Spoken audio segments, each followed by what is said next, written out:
everybody, and welcome into the Casual Sports Podcast. As always, I'm Alec Goberna right there. Scroll on the bottom of your screen. This is the Casual Sports Podcast on your sports network. Hope everybody had a great weekend. I know last Friday had some really, really good football games on the network. Going into Week 10 now, we're going to recap, or I guess I'm going to recap the Week 9 games. 16 of them here today, 16 on the show tomorrow with Mike Wolfgang. And welcome in. It's going to be a cold week, so bundle up. I mean, we aren't hitting 50 degrees until Friday. Thankfully, that Friday football game might end up being a little bit warmer, right about where it has been, 50s, maybe dipping down to the 40s. But, I mean, today, we're not getting up past 50. Tomorrow, there's snow on the forecast. And on Wednesday, we have a high of 42 degrees, and we got like 20 mile an hour winds like every day. It's going to be a cold week, but hopefully it's going to be a good one tonight because the Guardians, one win away from taking down the Yankees in the ALDS Game 5 tonight. I can't wait. It's going to be something. I watched all of Game 4 last night. It really was a great game. I know Guardians lost, and I'm sure we're all a little upset about that, but I have to say, I mean, it was fun to watch it. Good back and forth action. Wish the Guardians would allow a little bit more, but, I mean, Cal Quantrill finally had to lose a game. I mean, it was 14-0 in his starts at that point in the season. I think they said his total record would have been 16-2, but when he was the decisioner, it was 14-0. So, I mean, it had to break at some point, especially against Harrison Bader, which I don't think anybody can really like that dude. He's a very unlikable character. But, you know, either way, it's going to be a great Game 5. Best of luck to the Guardians tonight. Everyone's rooting for. I know I picked the Yankees here on the show, but you know, I'm a Cleveland fan. I want Cleveland to win. I was picking to be accurate here, realistic, non-biased. My bias screams the Guardians. I was yelling all last night, come on, let's go. I think Matt was yelling so hard he ended up getting himself sick too, so he's not going to be on the show today. Hopefully we can get him back though for Wednesday's show. But without any further ado, let's get into some of these games from last Friday. Some really good ones. This one didn't quite live up to the hype that I thought it would. But overall, still not a bad game. Austintown, Fitch, and Boardman. Final score ends up being 42-20. But, I mean, it was 21-7.5. Boardman kind of came back a little bit. It was 28-20 going into the final quarter. And, you know, I think for Boardman, you have to take that as a win at that point. And I know they got held scoreless in the fourth quarter, and maybe that third quarter was a fluke. Fitch let off the gas. They thought the rest of the game was just going to be easy for them. But I think the fact that this game ended up being so close going into that final quarter, for a Boardman team that has a record of under 500, you have to take a game like that and just kind of roll with the punches because they were facing a massive uphill battle in that matchup, and really nobody had given them a shot to win that game. I didn't think they would win it. I thought that they could do something, though. I thought that they could potentially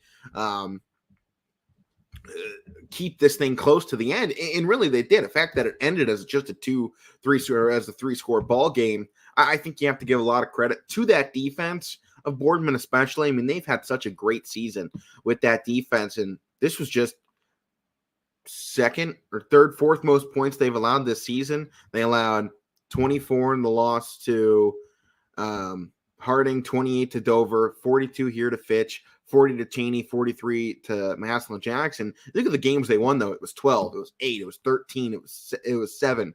They've had a really good year. Now, if they can get that consistency and they go into next season with this same defensive physicality, I think Boardman's a team to watch for, especially if they can find somebody in that offense that can really get something going for them. At the moment, according to Joe Idle at least, with this loss, Boardman now sits at 17. So they're just on the outside of the postseason. Most of the other spots are filled, but 15 and 16 are still open. Ashtabula Lakeside and Willoughby South are the two teams that are in the playoffs but don't control their own destiny. So there's still a lot that can happen in Week 10. Boardman needs a couple of teams ahead of them to lose, and most importantly, Boardman needs to have a miracle go their way because they have to beat Canfield next week. If they can beat Canfield next week, I think they can get in. Now, they don't control their own destiny, but I think a win like that goes a long way especially with the points that it would get you to beat a team that is that high up in their respective region. I believe it's a division back, but still potentially a big game for Boardman in that one next week.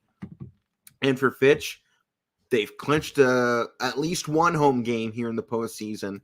And, on the other side of this, you have to look at them. They have had a spectacular offense. I think maybe one thing we're going to have a question mark in is defense for this team. What is that defense going to look like when we hit the postseason? Because obviously they've played really good this season. And I mean, almost no knocks against them because they've played really good. They've played a really hard schedule. But the defense is allowing almost 23 points a game so far in the season. And while you look at their schedule, and that makes sense, I mean, they played Wadsworth, Washington, Ursuline, Glen Oak out of Canton even. I think you still have to go and you're like, I think this team can be better. And you look at this team, and they've been phenomenal this season. I mean, 23 points against them isn't really going to ever do anything because their offense is just incredible, and they average almost 40 points a game. But when you get into the postseason, defense, it pays dividends. You talk to any coach out there at this point in the year, and I'm pretty sure all of them will tell you, you have to have a good defense to go into the postseason. And while I know you look around at this division, maybe it's not the best. Fitch right now is a third seed, and they have Warren G. Harding next week, who probably won't upset them. Warren G. Harding's a 19 seed right now. But you look at Fitch, and you don't really see a ton of teams that could beat them. When you go Mayfield, Solon, Garfield Heights, John Hay is the ultimate pretender. We'll talk about them later. Rhodes, Maple Heights, Lakeside South. I mean, even Borden was a 17th team, and, it was close enough, but it was pretty much their average score, right? They almost allowed 23. They almost score 40. So, they hit their averages in this game for sure. But I think this Fitch team can still play better, and they're going to need that defense to show up, especially when they get into late games against Hoban, Riverside, Hudson, and I'd probably say Walsh Jesuit. I don't think I'm overly worried about games against St. V, Nordonia, Barberton. Those out of the top 8 teams. Games I don't think I'm overly concerned with Fitch going up against. I know Barberton. That's my old conference from high school. They have good teams, physical, but we saw them beat Wadsworth. And I know Wadsworth is a much better team than Barberton. And Nordonia, I would say probably a little bit better than Barberton, but still, I don't think any of them really are on the level of Wadsworth, who we already see St. V beat. Or pardon me, not St. V, Austintown Fitch beat. So I'm not concerned there. Fitch beat Ursuline, and Ursuline, tight game against St. Vincent St. Mary's. I think Fitch would do just fine with the way that we saw them take down Ursuline as well. I know it was close in the end, and that goes back to that defense has to play 4 quarters. In the postseason, your defense has to play 4 quarters no matter what. Your offense can take those final 2 off if they're up by 40, whatever, in that second half. But I want to see Austintown Fitch's defense in this final week. I want to see him hold Warren G. Harding down. I mean, it has not been a great offensive year for Warren G. Harding. And you look again at the games where they played the best teams on their schedules. In Medina, 10 points. Hudson, 7 points. Madison, Washington, 12. Ursuline, 14. St. V, 12. The best games on Warren G. Harding's schedules, they haven't been able to put up more than double digits. I want to see Fitch do that to them. That's what I want to see out of Fitch. That would give me the last kind of, all right, you're good to go for the postseason. Because I think they're going to be good. I don't think they're going to have really any trouble making a nice deep run because they're such a deep team and they're so talented. But I do think that this is a team that can be better. And if you're going to the postseason, you want to be at your very best. Next game up here is one I thought it was going to be a really great close game. It turned out not to be the case. And I came out a little bit shocked by the finish of it because, like I said, I thought it was going to be close. I thought this was going to be potentially a game of the season. But Brookfield went into the road for the first time into Garfield, and they came out 35-14. this Brookfield team is stacked. That's a really good Garfield team. That's just their second loss. That is the most lopsided loss Garfield has had all year. The other loss was a 1-point game against Warren JFK. And Brookfield just came in and wiped them. 35-14. I mean, just incredible. Pulowski, 5 passing touchdowns. He did have an interception. That's going to happen against the Garfield defense. But 5 touchdowns, I think more than goes, yeah, all right, they did something there. They didn't get a single rushing touchdown, which is so anti-Brookfield. Brookfield always gets those rushing touchdowns. It's their bread and butter. They are so good running the football. Christian Davis, 19 carries, 65 yards. Garfield shut down the run, and they forced Brookfield to pass. Unfortunately, they went up against Donovan Pulowski, who has just too much experience at this point to kind of get trapped in a passing game and have that go the wrong way. And he found their secret weapon in Aiden Jones, who's not so secret anymore. After 4 touchdowns and 157 yards, this game could have provided a couple of big dogs of the valley this week because it was a really, really great game on the side of Brookfield. And Isaiah Jones, their big wide receiver, only 28 yards for him. 21 of it came off of 1 pass. Obviously, you want to see him get more in a game like this. This is, his moment to shine. His time is going to come in this postseason. It has to, because he is just too talented to get left out of what this team can do.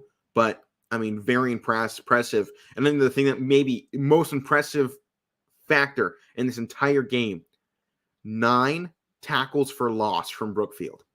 When you play against Garfield and that wing T, it is so hard to get into the backfield against them with the direction they're going, because you're going to have pretty much everybody moving the direction that this play is going to go, or you have everybody going one way and then the quarterback takes it the other way.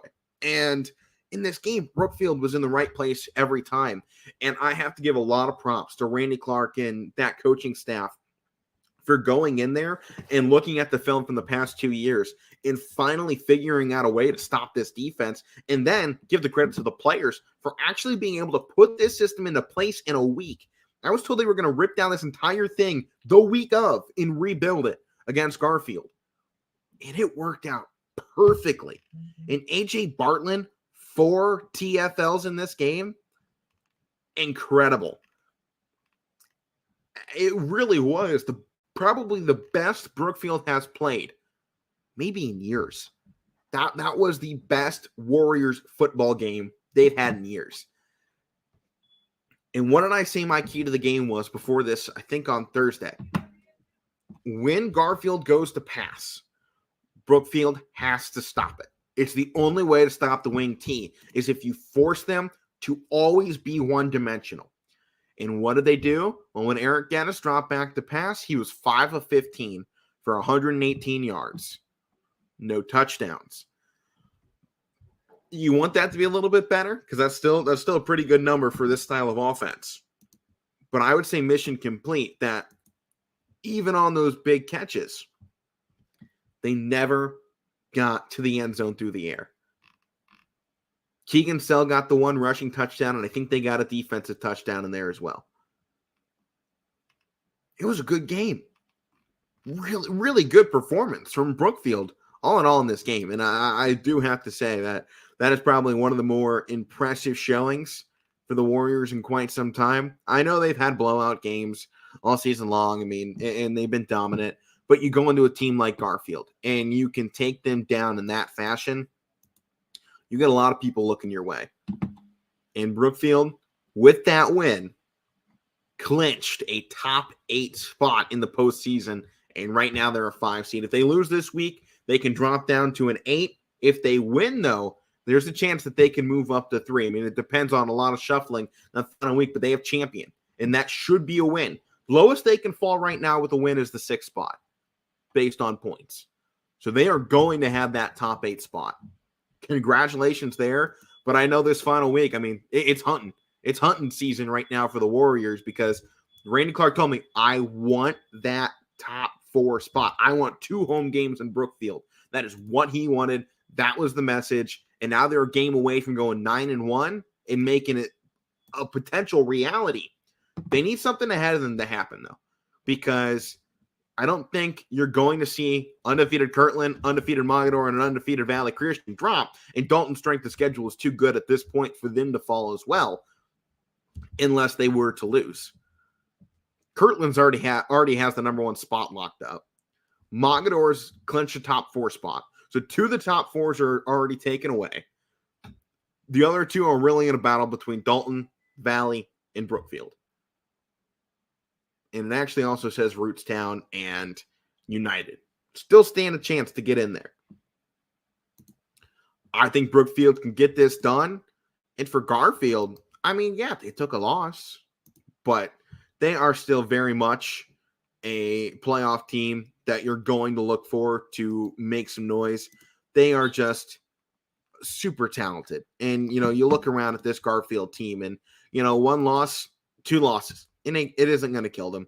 They're a really solid team. And this was a game, in all honesty, Brookfield just needed more. It was a game that, you know, last couple of years hasn't gone their way.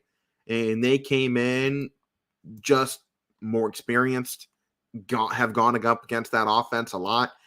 And they came in there with a willingness to get it done. Garfield still has a playoff spot. At the moment, they fall to a 10 seed. With a win this week, they will be inside of the top 11. High of 5, low of 11. If they lose, low of 14, high of 7. A lot can go on around it. But you look at where they might end up at that point, they're going to likely have a top 10 spot. They have Liberty next week at home. I like Garfield to go into that game and play well. I do. They're a really good team. And I think a game like that, they're going to be able to get it done against Liberty, who, you know, they're going up. They're climbing. But I still think this Garfield team, they're not taking back-to-back losses. That should be a win over there. 5 to 11 spot. Pretty good place for them to be. And I think you have to look at them and you go, you know, with this style of offense, they can be so hard. And especially when the weather gets bad, I mean, you need a physical offense. And as we're seeing this week, we got snow in the forecast. If that doesn't tell you what late October, November football is going to be, I don't know what will. And when you see late October football with snow in the forecast, you need to be able to run the football. And no one's going to be able to do that better than Garfield. That is their bread and butter. That is what they do. That is who they are. And I don't think that they're really going to struggle when it comes to that. They average 311 rushing yards per game. As a team, they have almost 3,000 rushing yards. They have 39 rushing touchdowns. They're going to be just fine come postseason, especially if they can keep up their ability to run the football. Next game, Campbell, Newton Falls. I was severely let down by this game. I thought this was going to be close. I thought Campbell, coming off a win against Champion, maybe figured something out. In no state of my mind that I think Newton Falls was going to come in here and shut him out. Newton Falls the last 2 weeks have been outscored 54-6. And they come out and they win 37-0.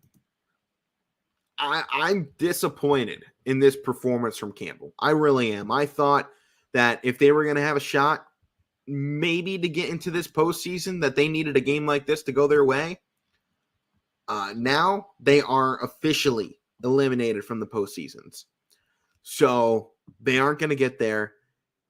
And this was a game that they ultimately needed. And, you know, I look down to week 10, you go, you know, they'll play LeBray. LeBray's eliminated as well. They'll probably win this game. But I think a 4-win season and a 3-win season go a lot of different ways for Campbell. 4 wins, yeah, you probably don't make the postseason. Maybe not. But you were at least top 20. Campbell at the moment, I don't know if they're going to make it out of the top 20 at this point. Newton Falls is 21 at 3-6. They have Crestview next week, and to be honest, I have no idea which way that game is going to go, because we have seen 3 different faces of Newton Falls football this year.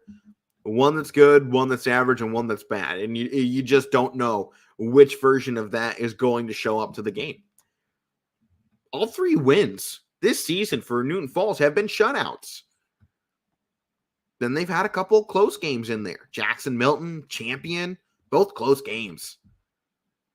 Even Liberty last week, I mean, it was a 2-score game. You'll take that. But then, they'll go and get blown out 40-7, 34-0. And you've had 3 faces of Newton Falls football, and they've all showed up at different points in the season. A severe lack of consistency has hurt them. With the win this coming Friday, though, they can still make the postseason. However, they can only get as high as a 15 seed. A 15 seed right now would take on Mogador. At least at the moment. They could also potentially take on Dalton. I think getting to the postseason, the most important thing right now for the Tigers, because they're not winning in the postseason. I can guarantee you that. But, some hard seasons coming to a close. I hope that, we'll talk about this when we get to the offseason, kind of talk about recapping every team, what they're going to do going into next year. But I hope that Campbell can continue to build, because I thought they had some pretty good line play. I thought that was kind of the one good thing about Campbell all season long that I saw consistently was a pretty good offensive and defensive line. If they can start getting some stuff around that, keep improving on the line. Andrew King took over duties of coaching that line, and I think there was a big improvement from last year to this year. But I want to see it do again. Take another step, and then another one. Maybe they won't hit the postseason again next season, but the one after that, they have to. Campbell's time, they have to step up. There are too many athletes at this school and on this team for them not to be a postseason school in the next 3 years under Andrew King. I think that they do have talent. A lot of young talent. That's the problem. That's why I say 2-3 years. It's going to be their time to at least make the postseason. I don't know if they'll win the conference. It's a hard conference. It's going to be very hard every year to win. But I think we all kind of expect, well, maybe Brookfield will take a step down. We don't know what they're going to be exactly. They got some good players, sure, but they're losing a lot. Garfield, they're probably going to stay consistent. Yeah, no questions there. But, there's an opportunity, I think, for a team like Campbell to do something. I mean, look at Liberty in conference play. They finished third. Or they can finish third if they win this week. Potentially, they could jump Garfield. If Garfield loses, Liberty can finish the second team in conference play. They've won 4 straight. Good on them. But all of a sudden, Newton Falls got to win now against Crestview. Have to win. And Crestview, same situation for them. They're coming in. They're going to be a 16 seed. They can get up to 13 if they win. If they lose, they're out. Winning, you're in. Losing, you're gone is kind of the motto. And even if you win, it's not 100% that you're going to make the postseason. So you got to make it a statement victory this coming week. Next game, this one went about the way we thought. JFK wiping Cleveland Central Catholic 44-8. I mean, what more do you expect out of Warren JFK? They are that team. They're really stinking good. They've clinched the number 1 spot since I think it was week 3 or something. They're probably the best team in Division 7. I'm happy to see Lowellville jumped up to second place. And I'm hoping number 1 versus number 2 district championship there between JFK and Lowellville. I think that is what the nation needs. 2 amazing teams. That is what the world needs, is Lowellville versus JFK. That's what the YSN network needs too. But, I mean, I don't know what more to say about this JFK team. They're really talented. They have Southeast Ravenna next week. Ravenna's now dropped their last 2 games. They're 4-4. It's going to be a home game to finish out the year. Regular season. They're going to get 2 home games in the postseason too. So they should be a tune-up for the postseason for a team like JFK. They should take care of business this coming week, just like they did this week. And they should roll to the postseason with a lot of momentum. And at the moment, postseason ended today, they'd be taking on Wyndham. They're going to be just fine in that game. Our next one up, Columbiana and Leetonia. Well, some of us here at YSN may have thought Leetonia had a chance to at least find the end zone in this game. That was not the case. They had found it in the last 2. Gave a little bit of hope that maybe, hey, they could get a score here. Was not the case. They drop it 41-0 to the Clippers of Columbiana, who have won 2 straight games. I don't believe either one of these teams are in the postseason conversation at this point in time. but you still want to finish with a win. And, you look towards Columbiana next week. They have Lisbon, Latonia, they have Wellsville. So Latonia, unfortunately, looks like it's going to be an 0-10 season. Wellsville just hung with Valley Christian. We'll talk about that, I think, on tomorrow's show. Great game from Wellsville in that one. A lot of credit.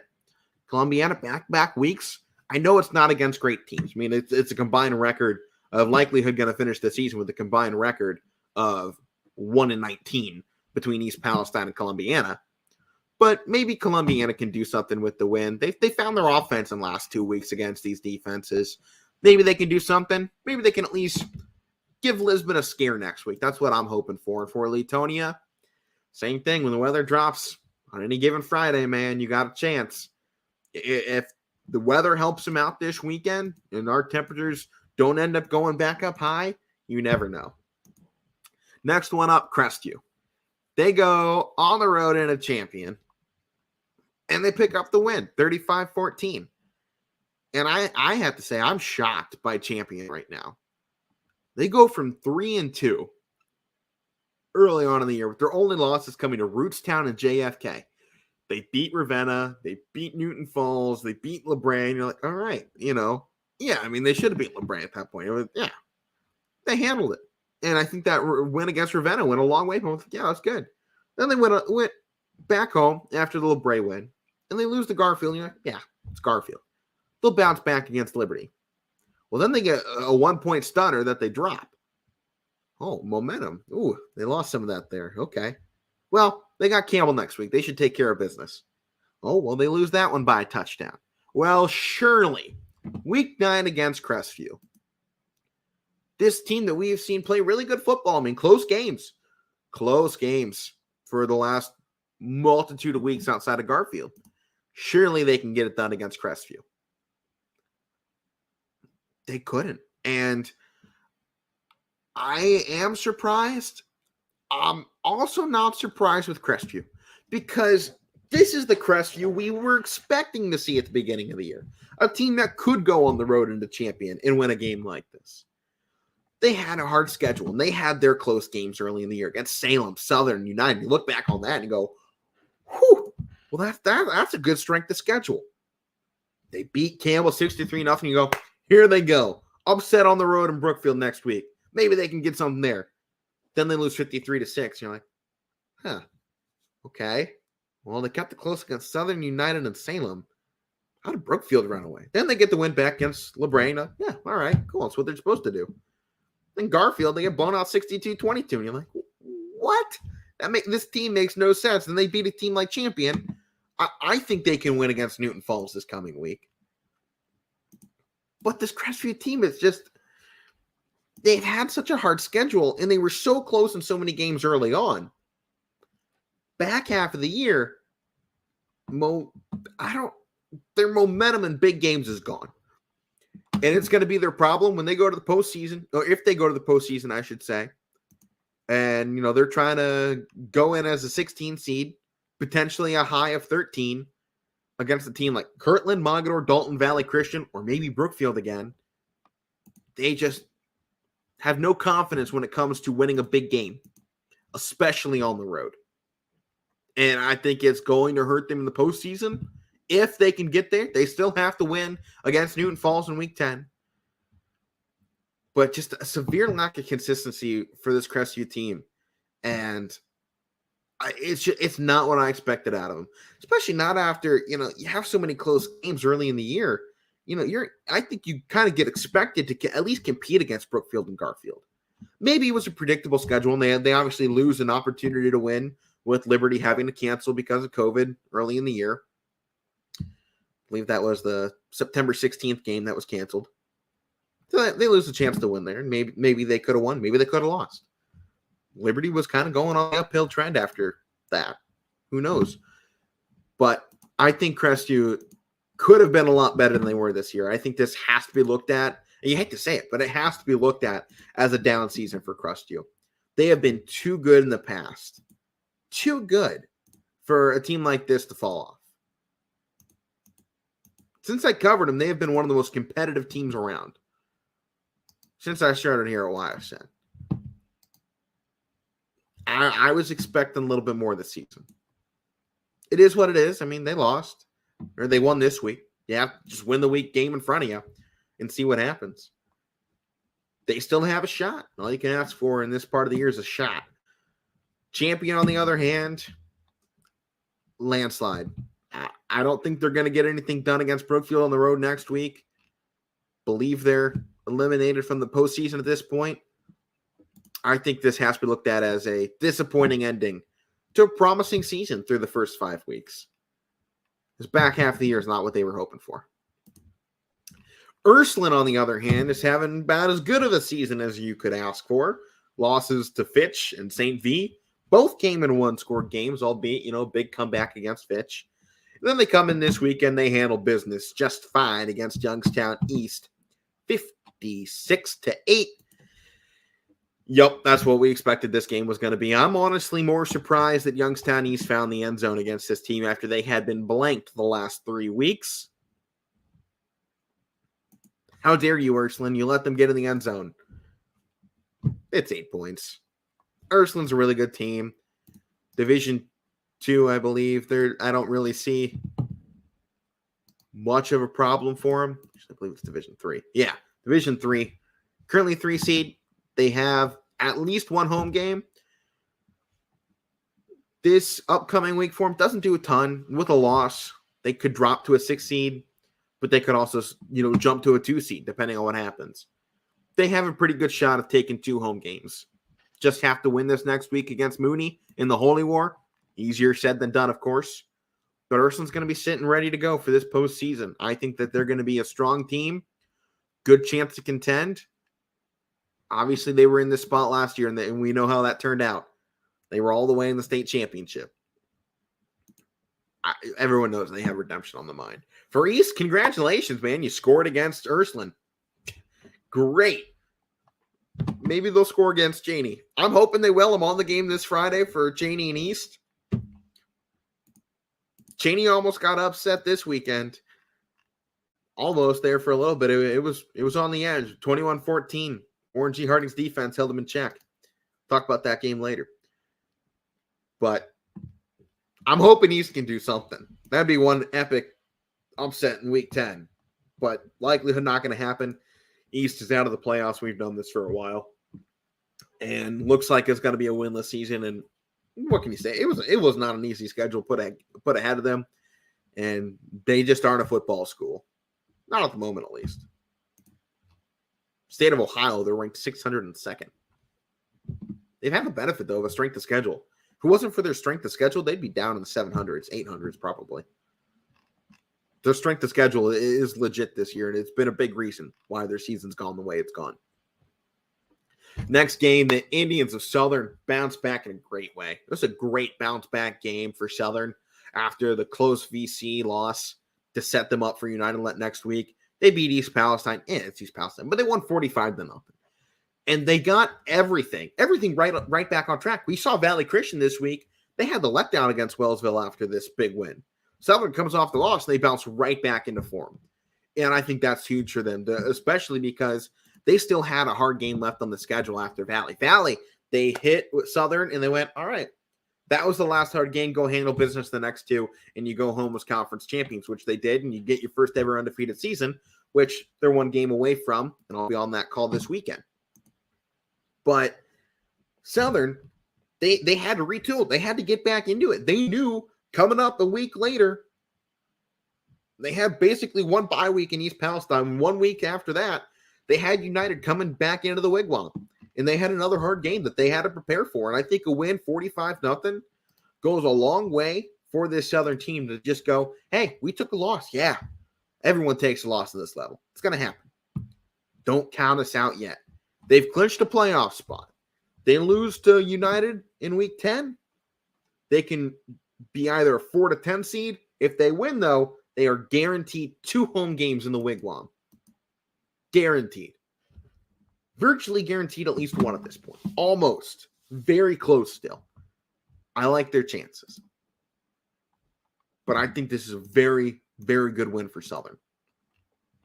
EP on the other side of it, it's been a rough year for him. I won't dig into it. They got their one win. I think that was really the hunt this season was, hey, we just need that one. And, this weekend, probably not going to find two unless they can pull something out of the rabbit's hat and upset Valley Christian and John Napick in the final game of the season, which I don't think is going to happen. But if they can get that done, I mean, two wins for them this season, a big win like that would go a long way. But I think they're going to be just fine taking this one in the offseason and taking that one to drive them to 2 or 3 next year and then to 4 to 5 after that.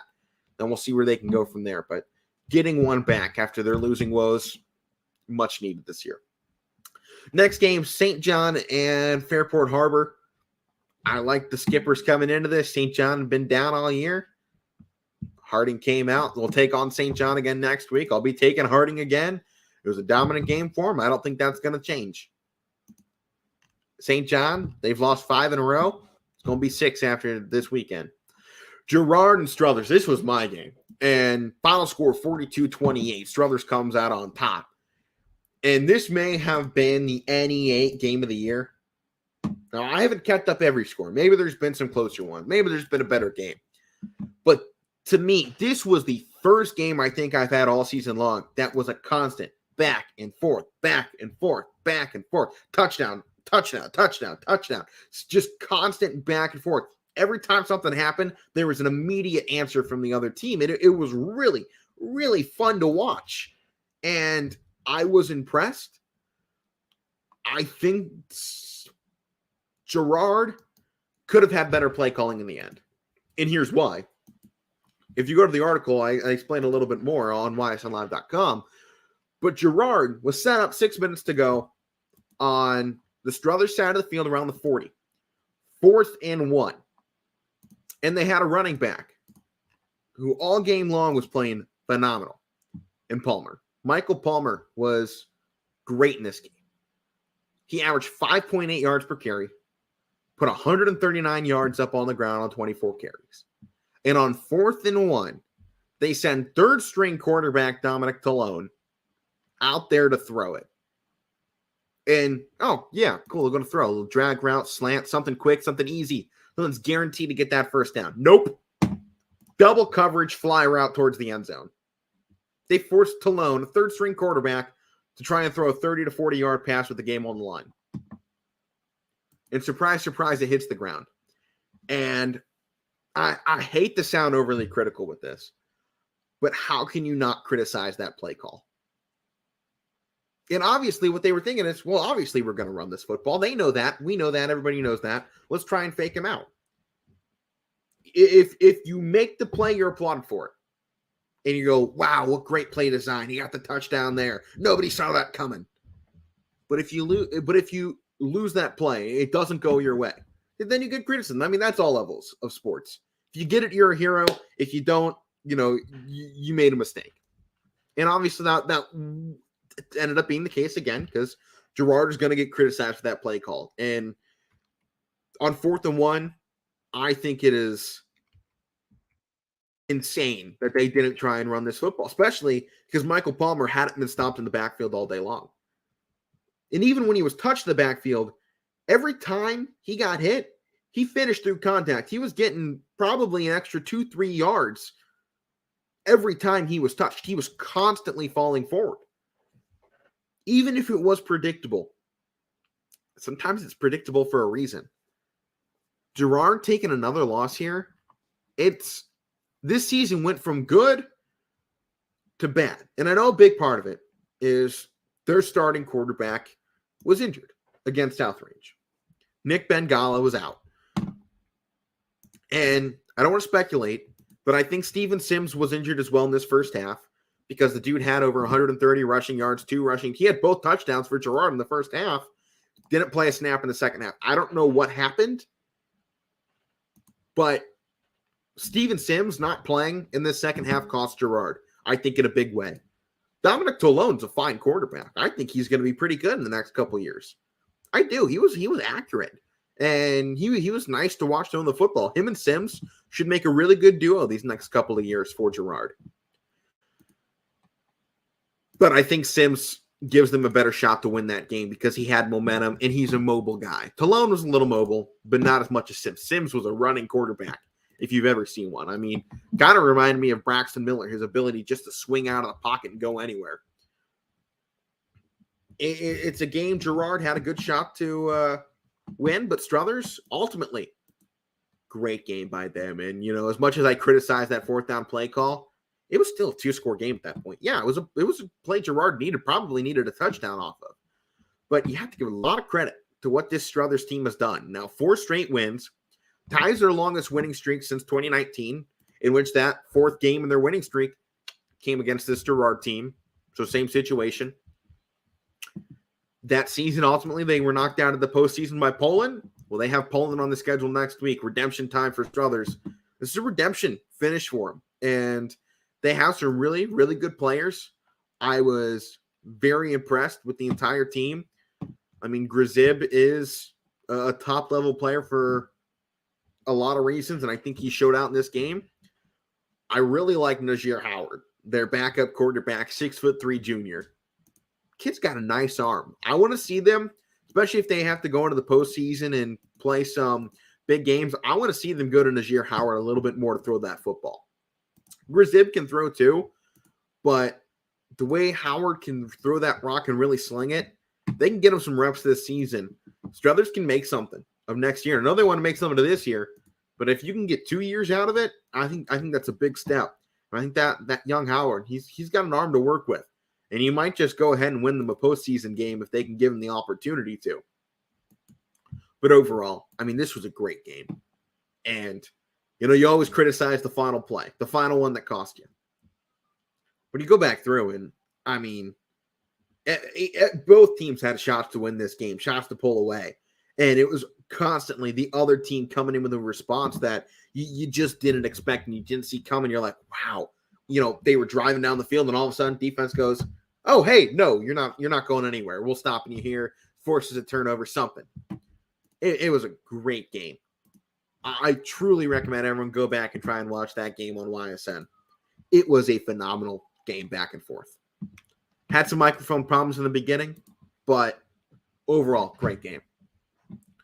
Next one went the way we thought it was. Canfield, they rolled over Howland. Canfield's going to be in the postseason. Canfield's going to probably make some noise. They're number 2 seed, and they're almost guaranteed 2 home games. They're a 2 spot right now. I don't expect them to lose to University School in week 10. University School, pardon me, is good. Those preppers are pretty good. But when you got Brock Lowry at quarterback, when you have an FBS level player, can't lose a game like that. And I don't think Canfield is going to be a team to lose a game like that. Or pardon me, Canfield is Boardman next. I still think they're going to win. Boardman, good defense, but I don't think they have the offense to keep up with Brock Lowry. Howland isn't going to win next week because they have the preppers. Unfortunate, but probably the reality. It was a hard finish. The Cheney, Canfield, preppers, yeah. I'd like to see anybody run through that and pick up a win. 95% of teams would not find a win in those 3 games, and I can guarantee that. This next game, Jefferson and Poland. I was surprised. After back-to-back losses for Jefferson, they get it done. They put an end to a 3-game winning streak by Poland, which they beat Niles, Girard, and Lakeview. Yeah, maybe not the best games, but they had also beaten Hubbard on the season. I think a lot of people are like, man, Poland's picking up steam going into the back half of this season. And they were picking up steam. And they probably have enough to keep it going, maybe take down Struthers next week. But Struthers, they have an opportunity to potentially take second place in the conference if they can beat Poland this week. It's an open door. We'll see how that plays out. But I think Struthers, good chance up not to upset Poland in that game. And I don't even know if it's an upset at this point. Both same records. But Jefferson, I mean, final run through of the NE8. They're playing good, 6-3. Should be a team that we see come postseason. They should be a fun one to watch. I can't wait to see maybe what they can do. We're closing in on the final. We're going to have some really good showcases. Week 10, we're going to see a lot of important games that teams need to win. We may not see the best games. There may not be a ton of them. But the ones you have to pay attention to, you're going to have to pay attention to them hard. but there's going to be some really good finales. Beaver Local just called out John Hay as the biggest pretenders in the state of Ohio as they went on the road. Pardon me. John Hay came into Beaver at 6-1, and they were shut down 56-6. Beaver just went, aw, what a cute record. Get that weak stuff out of here. Beaver is now a number 2 seed for Division 4 Region 13. With a win this week, Beaver guarantees themselves 2 home games. They got Wheeling Central Catholic, undefeated team down in West Virginia. Beavers got themselves a nice shot. With a loss, they could fall to 8, or they could stay in this top 4. They got a good thing going right now. You look at the teams behind them. Gerard's falling off. Canal Fulton, I take the Beavs. Woodridge, I take the Beavs. Jefferson, Poland, Salem, Canton, Struthers. Give me the Beavs. These Beaver Local boys, they're playing real good football. And they called out John Hay hard. John Hay, Division II school. A lot of hype for them this year. A lot of hype over there. Great record coming into that week. But now, because they lost and their strength of schedule is so bad, John Hay dropped from, I believe they were a top 8 team, to now a 12 spot in Division II. And if they were to lose again this week, they're out of the postseason. Thank you, Beaver Local, for exposing John Hay this year. Great game. Great performance, Beavs. Keep it rolling. Lakeside continued Orange's unlikable season as it was a 47-0 shutdown. And Orange, I'm going to put this guarantee out here, and I don't think many people will disagree with it. Orange is going 0-10 this year because Kirtland is on the road next. They're not winning that game. Guarantee it. Kirtland's 9-0. They're really good. Kirtland's only lost last season. Kirtland hasn't lost in the regular season in quite some time. I'm actually going to go back and look here because I myself am curious. I know I had to prepare for this last year and go back through. But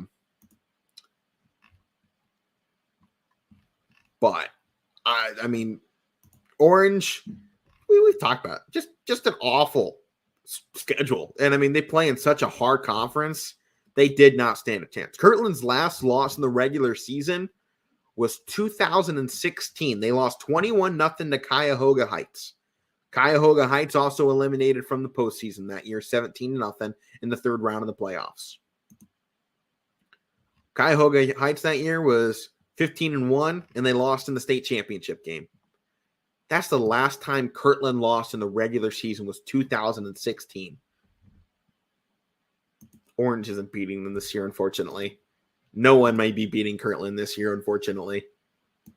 I mean, those are the team for high school football in this region of the state. Valley Christian and Brookfield, the 2 teams I like to see maybe do it. I think Valley can do it, just the physicality. And what Brookfield just did against Garfield, Warriors can pull that upset too. It's going to take a lot. It's going to be a big uphill battle. But they can get it done. Orange will not be getting it done. Lakeview got absolutely stamped by South Range 66-6. Wow. I didn't think the back half of the season was going to go this way.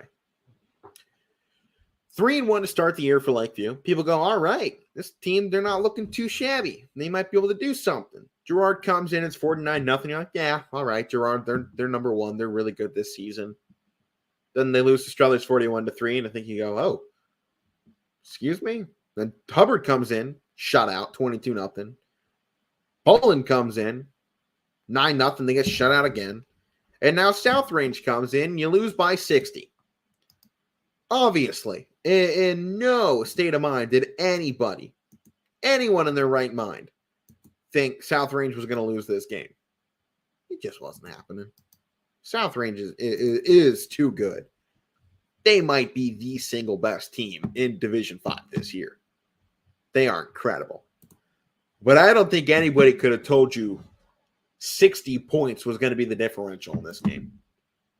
That is immaculate for South Range to come in there and grab a 60-point win. That's their largest of the season.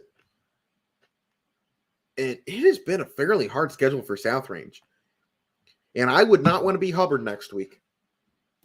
I would not. Big rivalry there in week 10 between those two. I wouldn't want to be Hubbard. That is not going to be pretty. Hubbard does have a playoff spot, but they might end up 16th. I think they can get something done. They played in a hard conference. They can win tough games. But South Range, roll it up. It's going to be an undefeated season. I don't think Hubbard has a shot. No one has had a shot to beat this team outside of Canton Central Catholic and Struthers. And even still, no one's been within a single score of South Range all year. And in the last few weeks, no one's been within 5 scores. South Range is good. Lakeview, it's a hard conference. You know, it is what it is. Not the way I think anybody thought this would go at the end of it, but maybe they can get something done against Jefferson next week. Kind of hope for it because, you don't want to see a team just fall this hard at the very end. I mean, kind of a disappointing finish, all in all for them. Division 5 for Lakeview right now, they sit 19 seed. They win against Jefferson, they're a 12 seed, potentially. But they could also miss the playoffs. It's going to be an interesting week 10 for them. They need to beat Jefferson. They lose, they're 100% out. No way they get in. Final game we're going to talk about here on the network tonight. United going up against Lisbon. This was a Lisbon team that 3 straight wins since the loss to Valley Christian. And if you'd given them any other schedule, who knows what their year could have been? Because they lost the hardest games. They lost to Toronto. All right. Well, Toronto's a 6-win school. They lost to Southern, 1-loss school. Valley Christian, undefeated. United, 1 loss. Yeah, pretty much anyone would have lost to those 4 on their schedule. And they won the games they were supposed to. I'm kind of just been stuck at this point. I just don't know how to feel again about Lisbon. It feels like the definition of middle of the road. They are the solid yellow line, solid double yellow lines right down the middle of the road. They're not going on either side. They're staying right between those 2 yellows. Win the games you're supposed to, and the teams that are worse than you lose the games to teams that are better than you. It's just how this season has gone. They still are in the postseason discussion. They do have a shot, I believe. Let me just double check on this. But yeah, they're 12 seed. If they win, they are in the postseason. And they have Columbiana next week. I like them in that game. I think they can win that. They should win that. Are they going to win after the postseason? I don't think so. Because they will be a lower seed. They will have to play a team better than them. And we have not seen this season that they could even stand a game against a team that's better than them. If they were a top 8 seed, yeah, they'd win first round because they get to play a team that we know is not better than them. United, on the other hand of this, same kind of storyline. I was talking about Valley with Southern. Lost to Valley Christian. You knew you still had one more hard game on the schedule. You could not take any game off because you had to come fully prepared for Southern in week 10. I think they have done exactly what they needed to get ready for Southern in week 10. His first 3 games of the year for him, they handled Waterloo 1 touchdown. They allowed 3 to East Canton, and they allowed Crestview to put up 39. And their defense had holes, and that's why Valley Christian beat them in week 4. Their defense could not stop anything. These last 4 weeks, Leetoni, Columbiana, EP, Wellsville, they went up against very struggling offenses. No way around that. And now here against Lisbon, struggling offenses. But Their defense played to expectation. And now you go in on the road in week 10, and I do think you look at United and you go, this team's ready. I don't think they were ready in week 4 to take on Valley. I think you played that game 10 times against Valley, and it probably goes 6-4 Valley. I would say 6-4. I think that's the skill difference. It's that close. Against Southern, I think you could play that 10 times and it goes 5-5. I really do. Both teams going to be in the postseason. Both teams need a win. It's going to be one heck of a game. Fight for EOAC second place. And best of luck to both teams in that game. Best of luck to them in the postseason. But I think United has set themselves up perfectly, just like Southern did. Going to be a clash of titans in week 10 between those two. And for Lisbon, on the other hand of this, we knew they weren't going to win this game. They should beat Columbiana next week. They should make it to the postseason. They're probably not going anywhere after that, and that's fine. Postseason is the goal for Lisbon at this point. That's where they needed to be. That's where they needed to finish. And a team rebuilding like that, that's where they needed to be to end out the year. United and Southern, they're coming for Valley next year. I can guarantee that. EOAC is going to be a lot of fun next year, especially if Lisbon continues to climb. If they can get a team that can compete against those three next season, it's going to be something. Going to be something.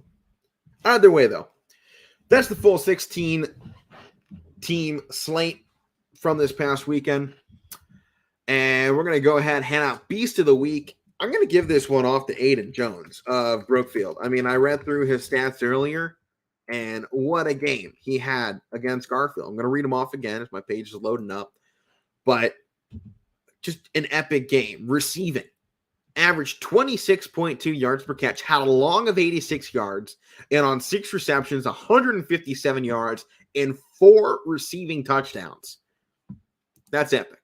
That's how you get noticed, and that's how you get your name called by a couple of colleges. Great performance for Aiden Jones.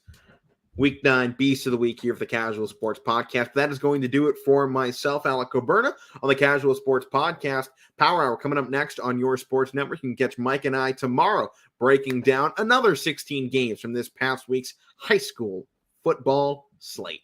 I'll see you then.